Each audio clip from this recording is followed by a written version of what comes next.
Por que fêmeas de gaviões são maiores que os machos? Se o filhote de gavião de penacho cair do ninho, o que acontece? Como era de se imaginar, o nosso documentário A Vida Secreta do Gavião de Penacho, publicado nesse último domingo, gerou muitas perguntas e eu vou respondê-las aqui, nesse Ornitólogo Responde especial Gavião de Penacho. Bom, primeiro, gente, eu gostaria de agradecer a todos vocês que assistiram, comentaram e compartilharam o vídeo do Gavião de Penacho, a ave símbolo aqui do Planeta Aves. O vídeo aí já ultrapassou os 200 mil views, o que para mim já é uma grande vitória. Mas vamos então às perguntas. Vamos começar aqui com a pergunta do Rafael Miranda. Gostaria de saber qual que é o canto descendente que soa algumas vezes durante o documentário. Pois é, Rafael, várias pessoas me perguntaram sobre o canto das aves que aparecem ao longo do vídeo. Tem trinca-ferro, pitiguari, choquinha carijó e um tanto de outros passarinhos. Ainda prometo fazer uma passarinhada ali no território do Gavião de Penacho só para mostrar os passarinhos que vivem por ali. Mas esse canto descendente que você ouviu é o do pula-pula subiador.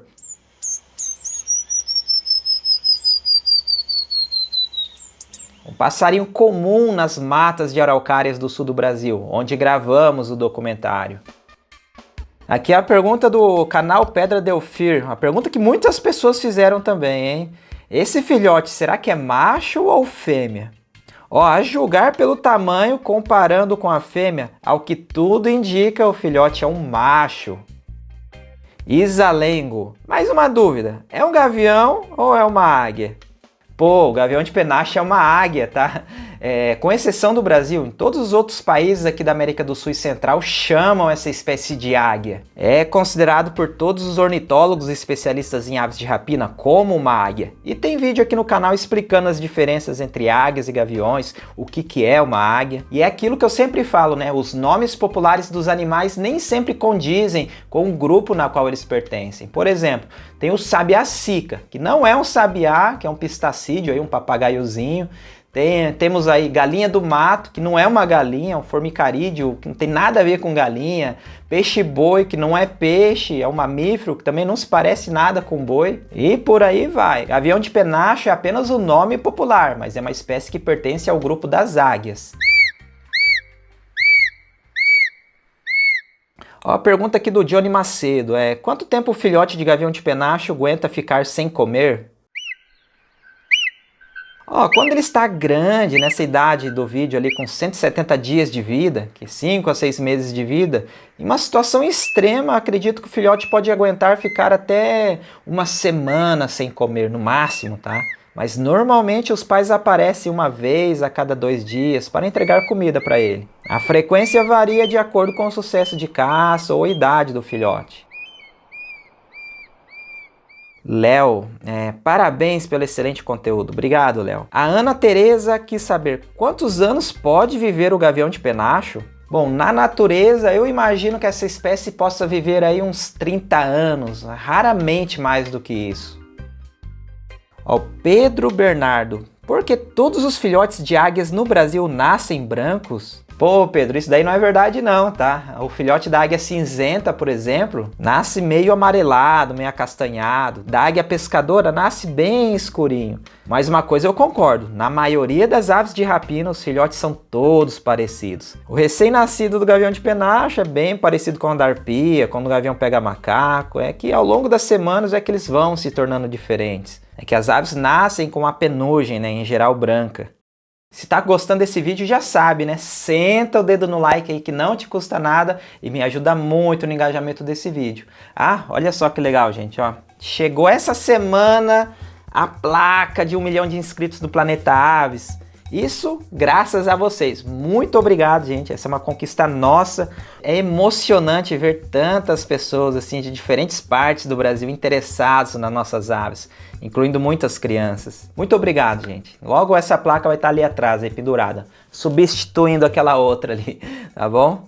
Vamos aqui então à próxima pergunta. Arthur Pereira, sabe me dizer o que acontece se o filhote cair do ninho? Essa pergunta é bem interessante, hein? Tem uma pergunta relacionada aqui do Luciano. Uma pergunta, se o filhote cair do ninho antes de conseguir voar, os pais levam ao ninho novamente?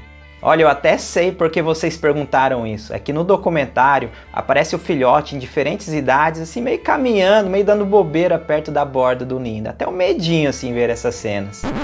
Bom, o filhote, quando ele tá muito novinho, com poucos dias ou semanas de vida, se ele cair do ninho, ainda mais a 30 metros de altura, aí já era, tá? É uma queda fatal ou ele cai cheio de lesões, indo a óbito pouco tempo depois. Agora, quando ele tá maior, tipo com 50 ou 60 dias de idade, quando ainda não voa, provavelmente ele sobrevive à queda, mas não conseguirá retornar ao ninho. Se ele estiver sem lesões, vai morrer no solo, de fome ou ser predado por algum animal.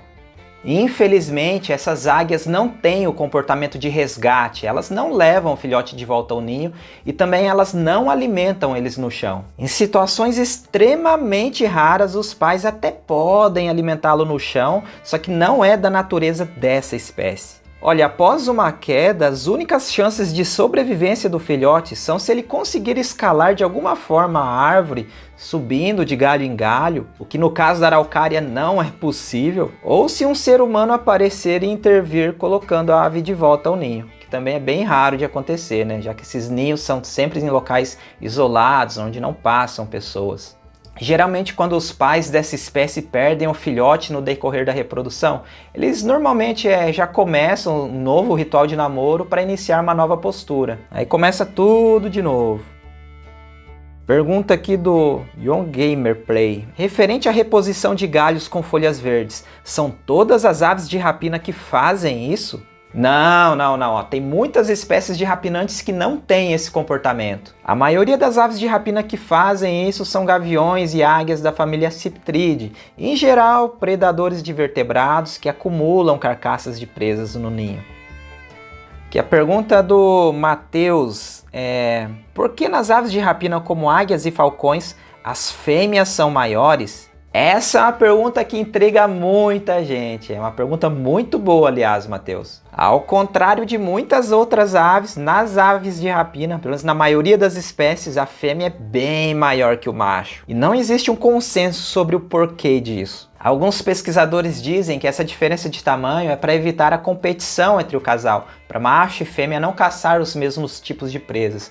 Só que é uma hipótese que não faz muito sentido, porque se o macho fosse maior que a fêmea, também evitaria a competição. Mas uma das hipóteses mais convincentes, na minha opinião, está relacionada à defesa do ninho. Fêmeas maiores têm mais capacidade de defender o filhote contra predadores que eventualmente aparecem na árvore, nas imediações do ninho, como mamíferos arborícolas ou outras aves de rapina. Como é a fêmea quem fica mais tempo no ninho, ela sendo maior, vai proteger com mais eficiência o filhote. E por outro lado, o macho sendo menor, caça presas menores, que são mais fáceis de encontrar. Então ele consegue caçar com mais frequência, com mais sucesso, o que também é muito importante durante o período reprodutivo. Pergunta do Felipe Gulin. Ele fala aqui sobre os bastidores desse vídeo. As câmeras próximas ao ninho são fixadas nos galhos da araucária? E são coletadas quando? Com que frequência? Ou apenas em estações de procriação? Pois é, todo mundo ficou curioso com essas imagens captadas do ninho. Então, sim, eu usei uma câmera trap que eu subi através de uma corda que passava por cima de um galho da araucária quase de frente para o ninho, estrategicamente posicionada. A cada 2 ou 2 semanas eu ia para o local do ninho para descer a câmera trap, trocar as baterias, trocar o cartão de memória, descendo ela pela corda e depois subindo novamente. Eu deixava a câmera programada para que ela filmasse por 20 segundos após ser ativada por algum movimento à frente dela. Então, sempre que as aves se mexiam, a câmera era ativada e começava a filmar. É um método bem interessante e pouco invasivo, assim, que não incomoda em nada as aves, pois a câmera ela não emite luz nem nada, fica paradinha lá trabalhando assim. Para as aves é como se fosse um galho que tivesse parado ali. A Dagoberto Ramos: parabéns, William, muito bom esse documentário. Me tira uma dúvida, que coruja era aquela? Então, a coruja que aparece rapidinho no documentário é uma mocho preta, também chamada de mocho-diabo, de nome científico Asis tigios. Ela estava dormindo bem no centro da copa de uma araucária. Mas claro que não na árvore do ninho, tá? Ela não seria tão ousada assim, senão viraria comida. Bruno Alves, me tira uma dúvida, o gavião de penacho disputa território e presas com o gavião pega-macaco, já que vivem no mesmo ambiente? E outra, agora falta um documentário sobre o pega-macaco. Pois é, do gavião pega-macaco vai demorar um pouquinho, tá? Eu preciso achar um ninho e um ninho ativo.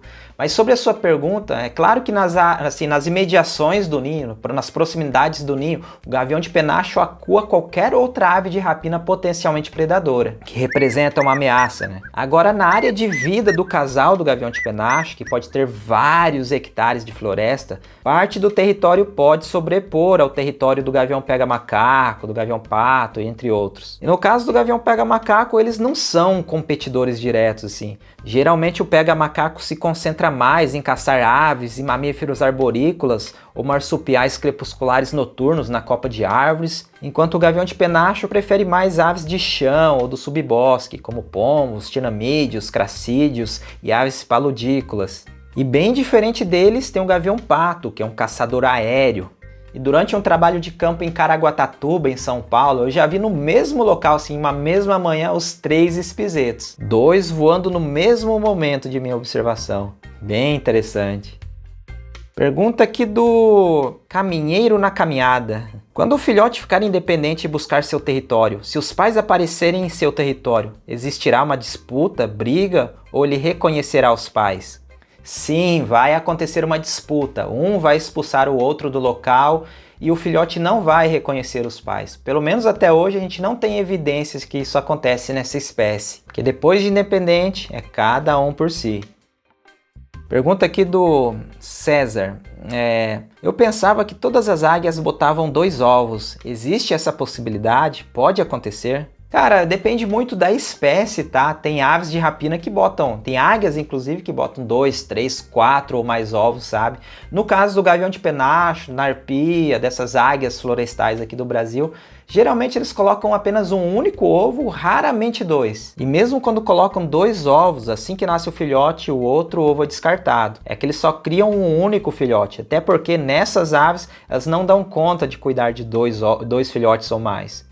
Mas tem espécies, como eu disse, né, no caso da águia pescadora, ou mesmo da famosa águia careca, que ocorre na América do Norte, que elas criam tranquilamente 2 ou mais filhotes. Tudo depende da espécie. Vamos aqui à pergunta do Claude Margóis.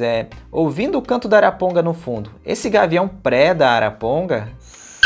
Olha, se ele tiver chances e a araponga der muita bobeira, mas muita bobeira mesmo, é claro que ele preda.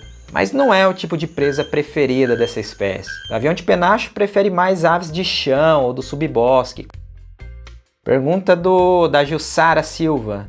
O gavião de penacho é monogâmico ou só se encontram na época de reprodução? Sim, eles são monogâmicos. Eles não ficam trocando de parceiro ou parceira, não. Isso até pode acontecer, mas é bem raro. O casal permanece juntos por muitos anos. Fora da época de reprodução, os gaviões continuam no mesmo território, mas raramente interagem um com o outro. Geralmente, elas só ficam juntas mesmo no período de namoro e durante o período de reprodução, uma encontrando a outra através da vocalização.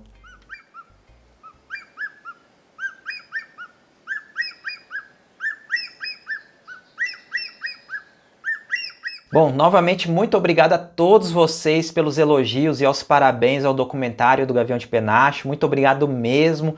Em breve vai ter um outro Ornitólogo Responde geral, né?